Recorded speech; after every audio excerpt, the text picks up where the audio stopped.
Numerous people in the Los Angeles area, including celebrities, evacuating their homes amid the wildfires there.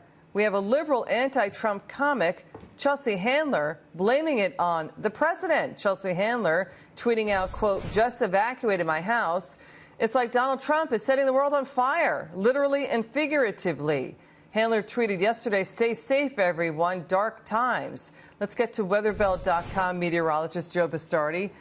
On if that's possible, did Trump cause that fire to happen? I thought he was in Washington, D.C. Well, you know, any comment I make will be portrayed as unsympathetic to the horrific situation that's going on out there, and I certainly don't want to appear that way. But let's set the record straight. First of all, there was supposed to be a perma-drought out in California. That's what we heard 2 or 3 years ago. When that drought reversed last winter with the tremendous rains, it proved that it wasn't a perma-drought, it was a temporary drought, I guess.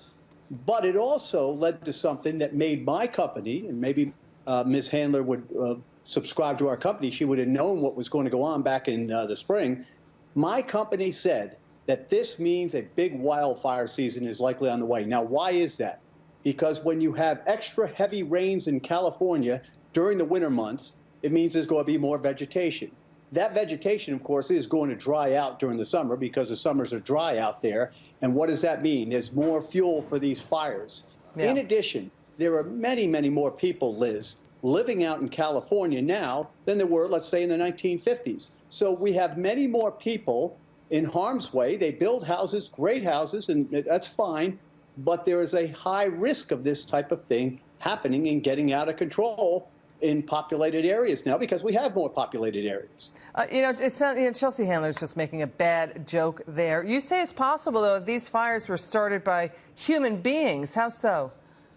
Well, you have to wonder sometimes whether, and I can't say this, they have to investigate how these fires started, whether it was arson, whether it was by mistake, someone was camping out, or, there was a short circuit in a transmission box.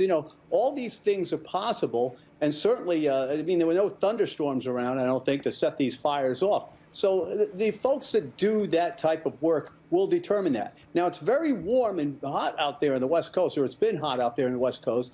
And that happens quite often. When it does, it gets very cold in the East. One of the things we've been preaching since October is that December was going to be cold and snowy in the eastern part of the United States, and you're about to see that happen, and this correlates quite often. So when you have the dryness in the West and the heat in the West, a lot of times the cold air comes into the eastern part of the United States, and don't be surprised if someone's blaming if it tries to snow in New Orleans, and it might try to snow as far south as New Orleans tomorrow afternoon, tomorrow night. Someone will blame global warming or Donald Trump on that. Joe Bastardi, we love having you on. Come back soon, sir. Well, thank you for having me.